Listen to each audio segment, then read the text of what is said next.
everybody, it's Mr. Wagstaff. Oh my gosh, we got cool stuff to talk about today. We are going for a wild ride today in U.S. history. Alright, so I'm not even going to give you a precursor to what I'm going to talk about, but there's going to be war. Alright? Multiple.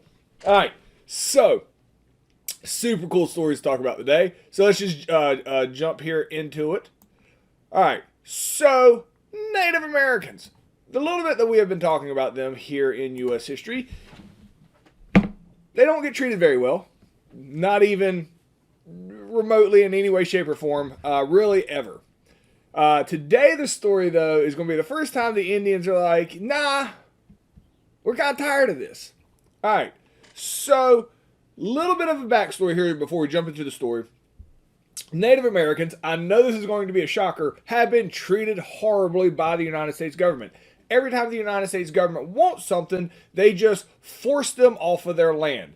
This is the Treaty of Greenville right here, and this is one of the more ridiculous ones. So what they realize is, when I say they realize, what the United States realizes is here in Ohio, all right, just Fort Greenville is what it's called for that. Just like there's a Lexington and Concord in every state, there's like a Greenville in every state. So this is in Ohio.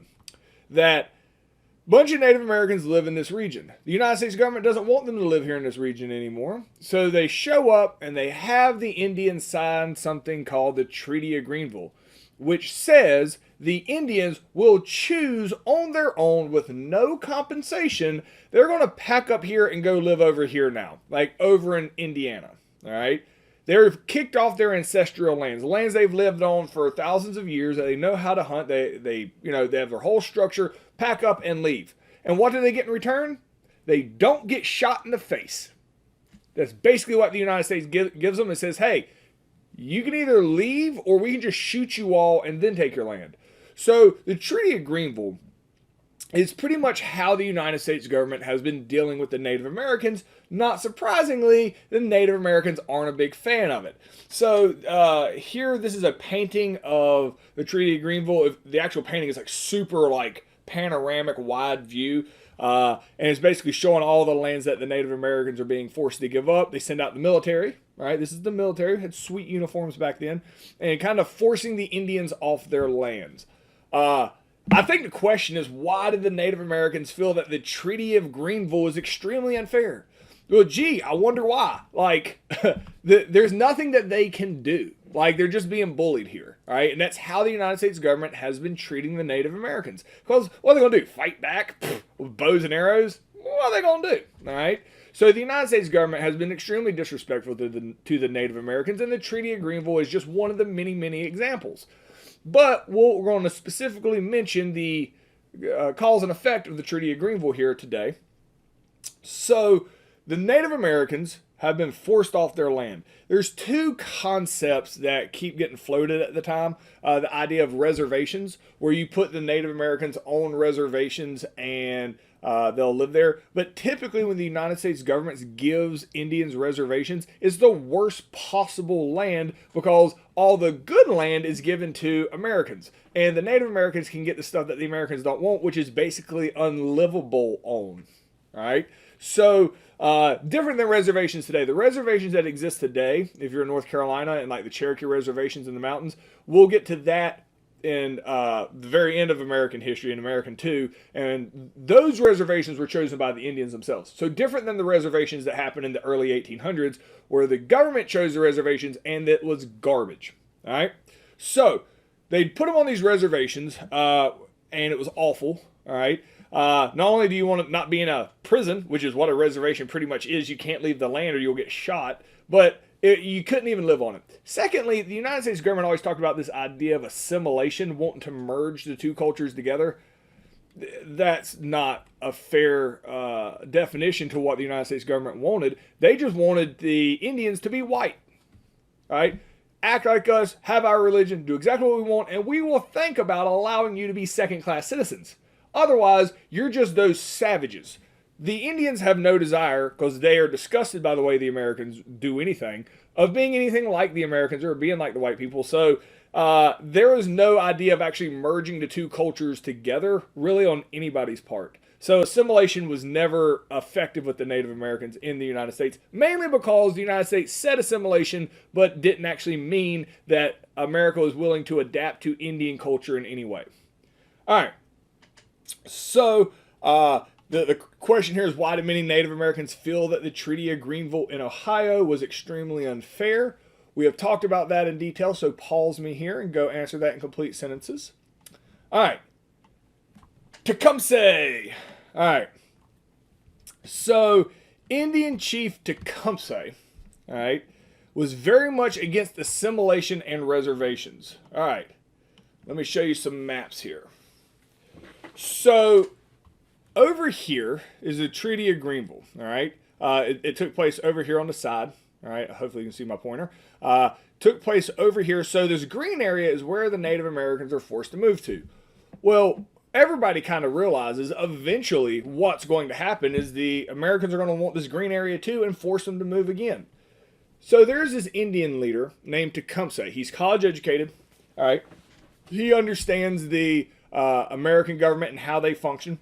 And he's like, look, the reason that the Indians keep getting pushed around is we, the Indians, can't stand up to the United States military. They're just too powerful.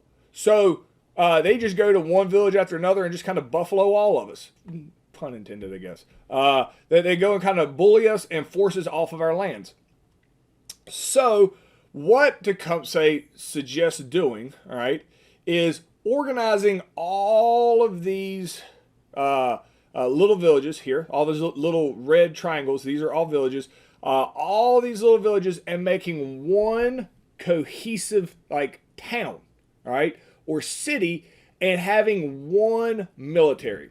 All the Indian tribes get together, create one military. Once you have one military, it is much harder to push you around, and that is how the United States can be stopped from stealing your lands. So he suggests fighting the United States military. He's not talking about going and declaring war on the United States military. Now, Tecumseh, and rightfully so with the way they've been treated, would probably be justified in a neutral perspective by doing so, but he's not trying to take back anything. His logic is, when they come try to take our lands again, we will use military might to stop them, all right? So he doesn't expect to take over America or anything like that, but he does think that if all the tribes get together and they train together and create one army, they can stop the United States military from taking their lands from them again. At least make it so difficult that the United States government won't want to do it. So that is his idea. All right. And this is a picture of Tecumseh. All right. And so the question here is, why did Tecumseh want to fight against America using military force? All right, we talked about that, so explain that, and we're going to keep going in this story. So pause this. I know there's two questions on your sheet together, but we're going to do number 25 here. We'll talk some more, and then we'll answer 26. All right. So he travels around and is very, very popular with this. All right. He makes a really strong point to all those other Indian tribes. So they're all like, yes, I like what you're saying. So what Tecumseh says is, he's like, all right, well, I need all y'all to go to this town over here. My brother, he's done set up a town over there. And they're like, oh, your brother? What's his name? And Tecumseh's like, the Prophet. And they're like, cool, I'll go see Prophet. And he's like, no. His name isn't Prophet, it's the Prophet. Because I guess when you're super cool, you get to put the in front of your name. Like the Mr. Wagstaff. But, so the Prophet is going to create a town, all right, in Indiana, all right, which is here in this map. So Ohio is where they've been pushed out of. They're here in Indiana. Right here it is. It is called Prophetstown, because when you create something cool, you name it after yourself. All right. So Prophetstown. So a whole bunch of Indians from the region start flooding into Prophetstown in order to create this military, right? This army here in Prophetstown. Well, the governor of Indiana, right, is a guy named William Henry Harrison.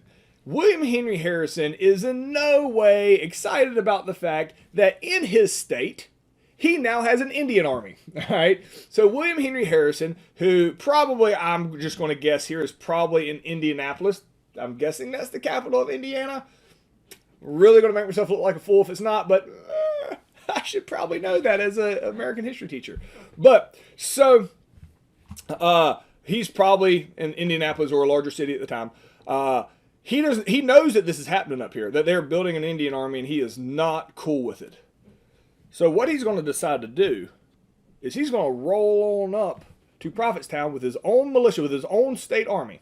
He's going to go up there, and he is going to wipe out Prophetstown in the middle of the night before they can really unify, before they can really be trained and stuff like that. I mean, usually when these battles happen, it is an absolute annihilation of the Indians because the Americans show up with, modern weapons of the time. The Indians are still using like bow and arrows and stuff like that, which can't stand up to modern rifles, right? Or I should say muskets.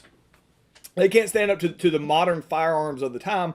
So William Henry Harrison, all right, and remember that name and the story because he will eventually be a president in a future unit and has a very interesting, very short story of his presidency. So William Henry Harrison, he is going to march from Indianapolis. I'm just making that up. I assume he's in Indianapolis. And he's going to go up here to Prophetstown. And he is going to attack in the middle of the night. A huge battle ensues. The battle actually takes place outside Prophetstown at a place called Tippecanoe. All right. And it's called the Battle of Tippecanoe. All right.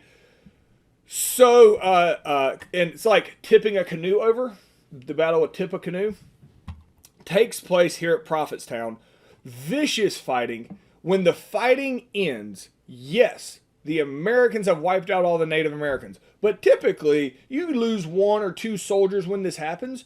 A whole lot more soldiers got killed by Tecumseh's and the Prophet's army than was previously expected. All right? And the reason is, and this is crazy, this blows everybody's mind, is the Indians weren't all fighting with bows and arrows. All right?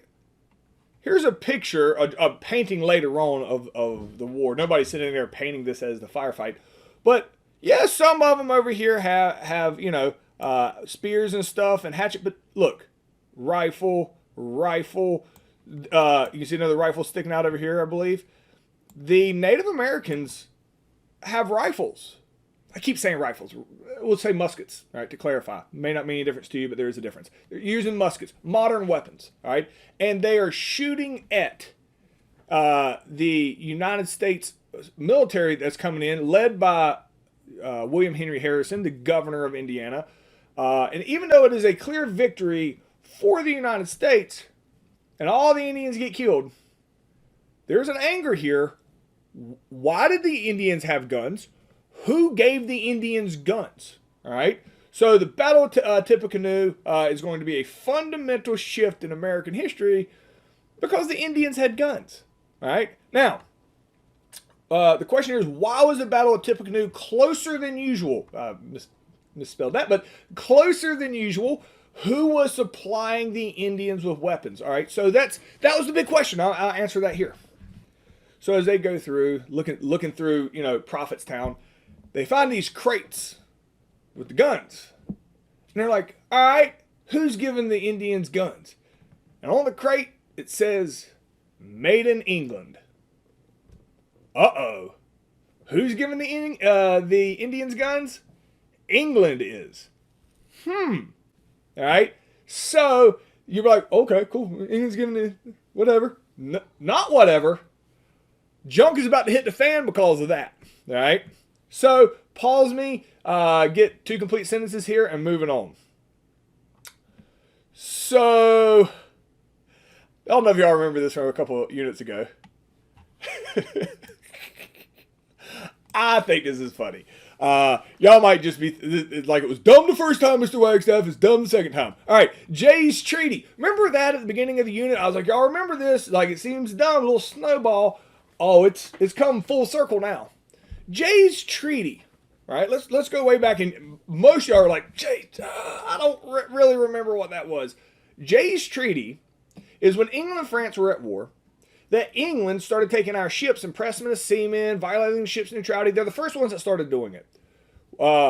George Washington had sent John Jay over to England and said, hey, stop taking our ships. All right. England's like, nah, gonna keep taking your ships. Nothing you can do about it. But here's what we're going to do to be super good with you. All right. And they said they will not stop America from expanding. They're going to pull the troops out of the western part of the United States. And they clearly say they will not stop America from expanding if we want to go west. All right. At the time, that was a dumb thing. We didn't even care about it. Like, whatever. Well, guess what? This now, about, we're almost 20 years later. Care about it now. Guess who's trying to stop us from expanding by giving the Indians guns? England. All right. So England has been giving the England's guns to stop us from expanding. A clear violation of Jay's Treaty. So America, who really is only slightly stronger than we were in the Revolutionary War, declares war on England, the most powerful country on earth. Napoleon's been defeated. England is just sitting here, the most powerful country on earth, and they got nothing to do. So remember when we defeated them in the Revolutionary War, we thought we were big stuff because we beat England. Well, it's because they only sent over a small piece of their military as they were fighting everybody else as well. Right now, England's just sitting at home with this huge military left over from having to fight Napoleon, and they're like, geez, I don't really have anything to do. Hey, we got a letter today. Ooh, America has declared war on us. Fun. All right. So England, we declare war on England. And England, this is in 1812, and it's called the War of 1812. The president at the time, because Thomas Jefferson has done his 2 terms, doesn't want, is James Madison, who was BFFs with Thomas Jefferson. So James Madison is the president. And he declares war on England. And England is going to get on their boats, come across the Atlantic, and beat the living bejesus out of us. It's getting ready to get ugly, all right? Still make sure some fascinating stories here about what's getting ready to happen. So England shows up, all right, in the War of 1812, and the reason they are here is because we're the ones that have declared war on them, all right? So they show up. There's a few famous stories that come out of this, and I want to talk about them. So when they show up in 1812, one of the first places they're going to show up is the Baltimore Harbor, all right, at Fort McHenry. Good, I'm glad I didn't cut that off on the picture here. Fort McHenry. So if you can take out Fort McHenry, you have full access to the harbor, and you basically lose Baltimore. So Fort McHenry here is going to try to hold off the most powerful navy on earth. They stand a 0% chance of being successful here. Like, there's no chance Fort McHenry can hold off this onslaught. So this dude named Francis Scott Key decides this is a good time. Let's go rent a hotel room with a balcony. And this is probably his view-ish. He can overlook Fort McHenry and this battle. So he's far enough away where his hotel is not in any danger, and he can watch this. So he watches this battle all day, and Fort McHenry's just getting decimated. So how do you know that the fort screams uncle? It's like, all right, y'all got me. Is when they pull the American flag down and they fly a white flag. Once they fly a white flag, it's over. All right.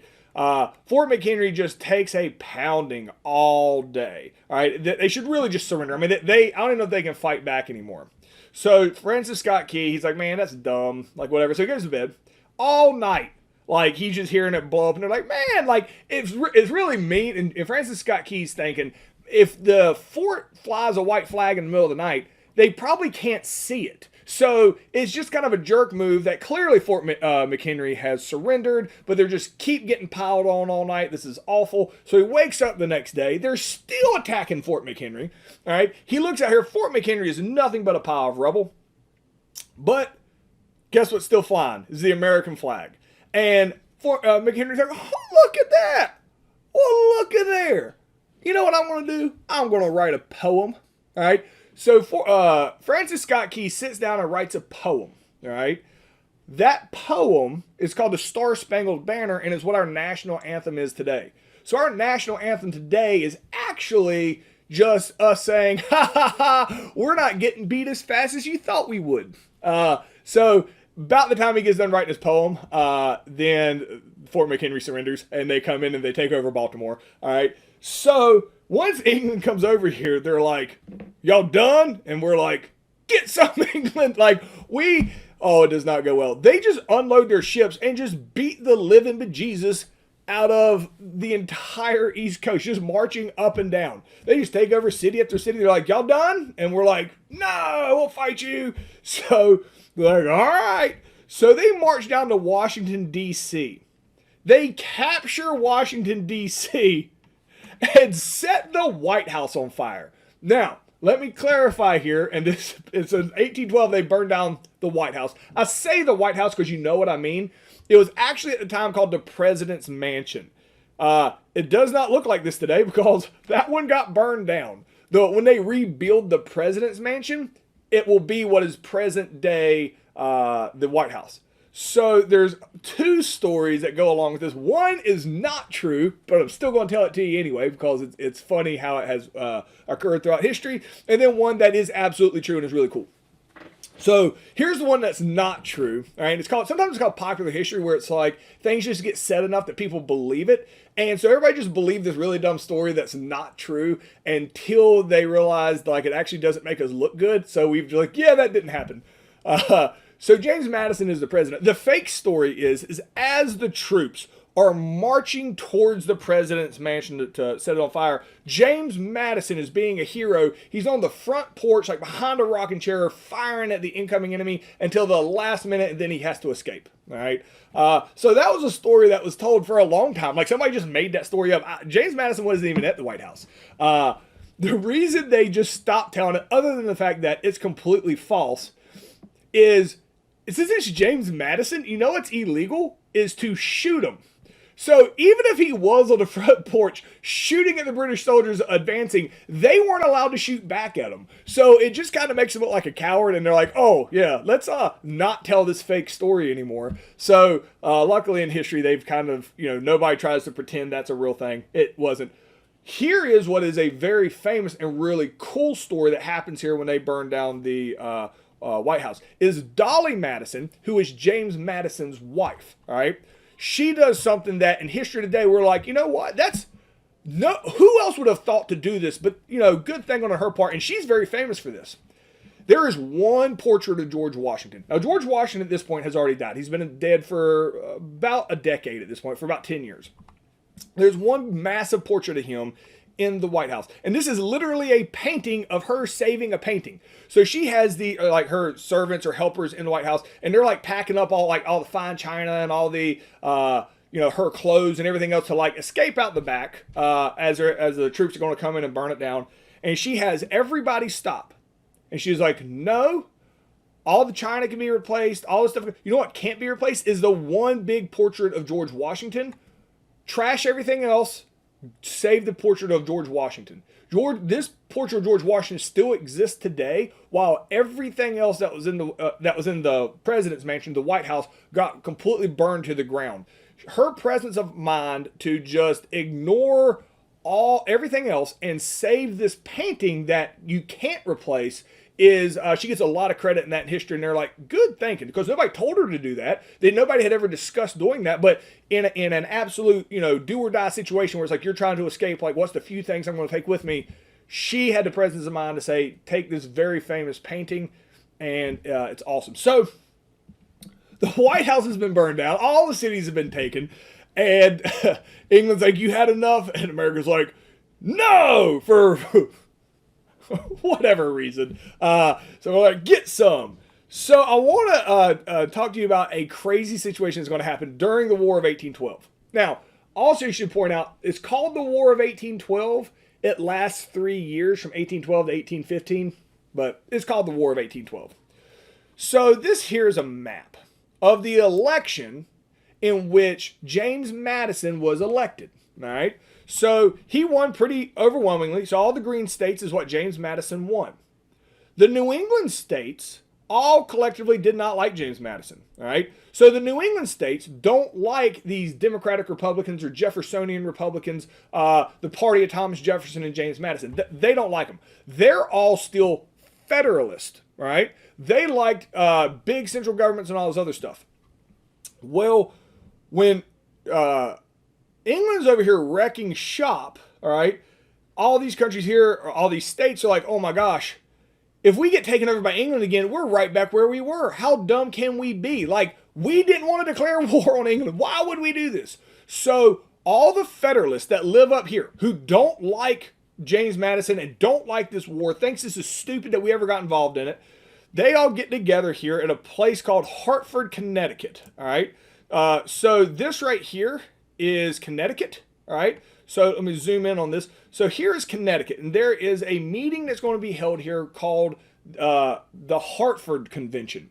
So all the Federalists, all right, so let me point out, all the people that live in these states are going to meet here in Connecticut during this war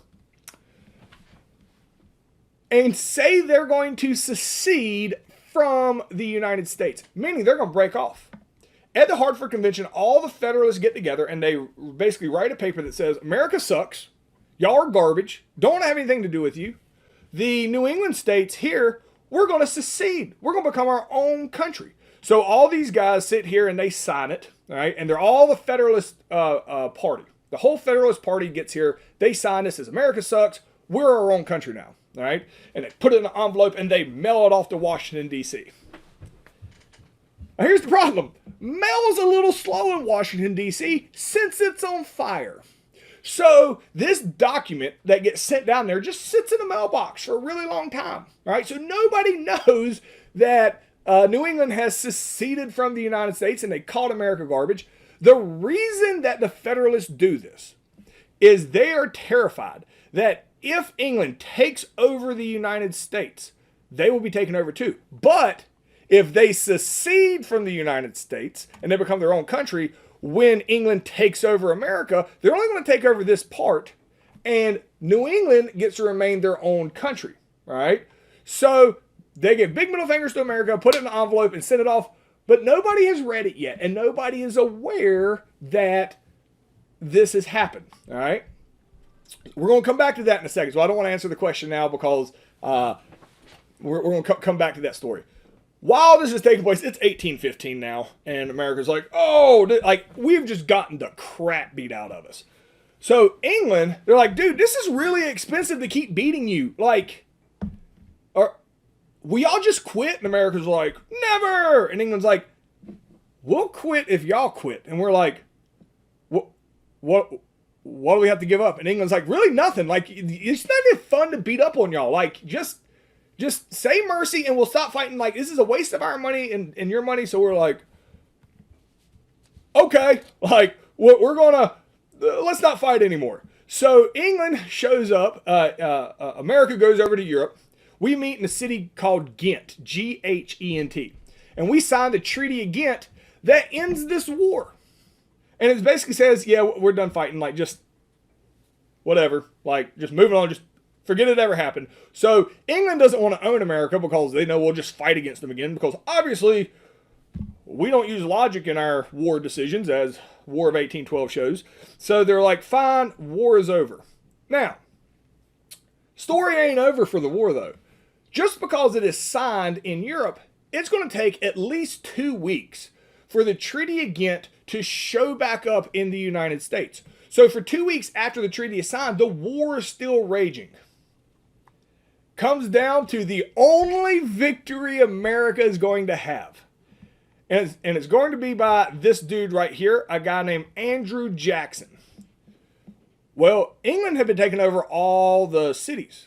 The most important city in America really at the time is New Orleans, as we've been talking about. New Orleans is the entrance into the Mississippi River, all right? So New Orleans had been taken over by England. This dude, Andrew Jackson, is a general in the United States military. He's like, it's go time. And Andrew Jackson is going to attack New Orleans, and it is the only victory that the United States is going to have in the War of 1812. Just straight up, he attacks New Orleans, and he defeats the British in New Orleans, and he re-secures New Orleans for the United States. It is a massive victory. It is a key victory. The problem is, the war has already been over for 2 weeks, Now, the British he's fighting against don't know the war is over either, so they're fighting as hard as they can. But he does win at the Battle of New Orleans, all right? So Andrew Jackson leads the men into battle, and he defeats the British at Battle of New Orleans, and he has secured Battle of New Orleans. And then the next day, they get the treaty again, and it says, hey, war is over, all right? Now, very important here, stay with me, because this is pivotal to understand the American mentality. So the war is over, all right? If I asked you right now who won, you'd be like, England. They clearly won. Well, here's how Americans view it. So as soon as that treaty shows up and says the war is over, what do all the British troops do? They get on their boats and head home. War's over. Here's how America views that. We're like, wait a minute. You're telling me we done won the last battle of the war, then y'all all got on your ships and went home? Yeah, America won. Woo! Get some, America, USA. We literally think we won this war. Like, as their ships are sailing away, we're like, woo, come back, get some more, England. Yeah, we're 2-0 against you. And England's like, what is wrong with you? The rest of the world sees this, and they are baffled by this. They're like, what? What? They're like, so one of the reasons that nobody really messes with us is because we're crazy. Like, you can beat us all you want, but we just refuse to admit that you beat us. And so it's completely useless to mess with us.